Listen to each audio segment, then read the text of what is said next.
Assalamu alaikum. Кандайсыздар? Папам отундарды кескичи тиги аппаратына. Мен болсом кой камаган короонун ичине суу сээп чыктым. Андан соң баарыбыз биргеликте папам, инимдин баласы менен кызы чогуу тазаладык. Папам болсо кыйлардын баарын сыртка чыгарып атты. Биз болсо шыпырып, чогултуп берип аттык. Мына ушундай айылга келген сайын тыным албай ар бир минут, секунд болсо дагы ушуларга жардам берип кетейин. Буларга жеңилдик болсун, эртеңки күнү кыйналып калбасын дейт экенсиң. Мынакей ушинтип азыр ата-энемдин үйүндө алардан короозун тазалашып жатам. Ар келгенимде сөзсүз бир жумуштарды таап кырып жашып турмай, бир келгенимде короосун жыйнап берсем, бир келгенимде тегеректерин тегиздеп, бир келгенимде үйлөрүн жыйнап, бир келгенимде шейшептерин тигип, бир келгенимде терезелерин жууп, айтор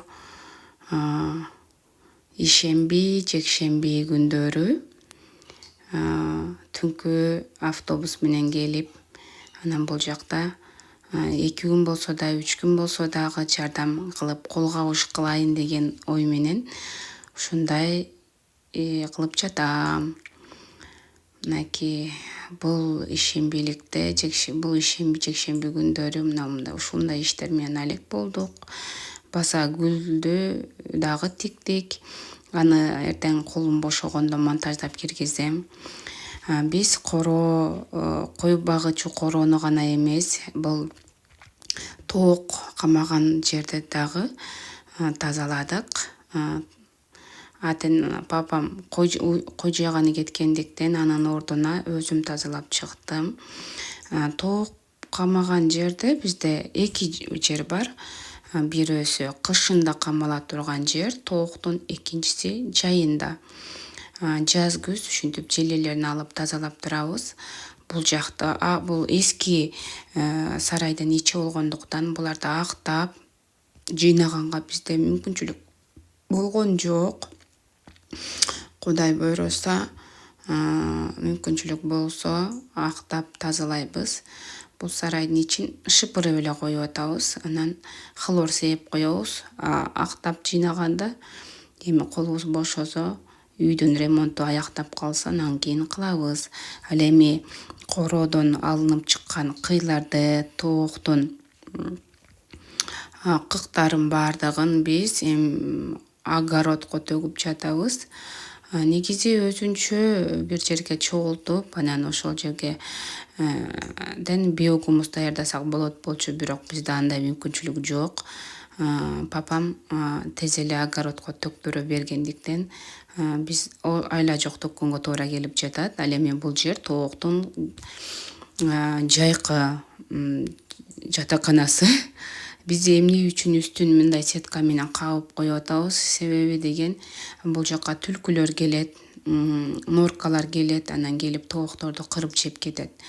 Ошол себептен бир жылы бир кырганда 10 тоокту бир кырып кеткен, ошондой болбош үчүн ушинтип сеткалар менен тособуз бардык жагын. Мынакей экинчи бул тоокананын жайкысынан ушунча чыкты. Так, тиги жаңы сарай жакта папам ал жактын тегерегин тазалап, иретке келтирип жатат. Мен эски сарайдын тегерегин иретке келтирип жатам. Мынакей биздин Кудайга шүгүр, мына ушундай таза болуп, бардыгы сонун болуп калды. Эми тооктор кенен кесир таза жерде жатышат. Карагылачы, жайкысы да, кышкысы да желелери алынып, сонун болуп таза болуп калды. Негизи тазалыкты аябай апам жакшы көрөт. Баскан турган сайын эле таза бол деп эле тазалыкка үйрөтүп, тазалыкты талап кылат. ата энемдин коросун тазалайм деп менин колдорум кургап кетти. Бул кышкысы, эски сарайдын кышкы бөлүгү. Бул жактан чөп түшүрөбүз. Жана кыш уйлардын кышкы байлай турган жерин да тазалап атабыз. Мына желелерин алып бүткөм. Эми бул жерин жыйнайм.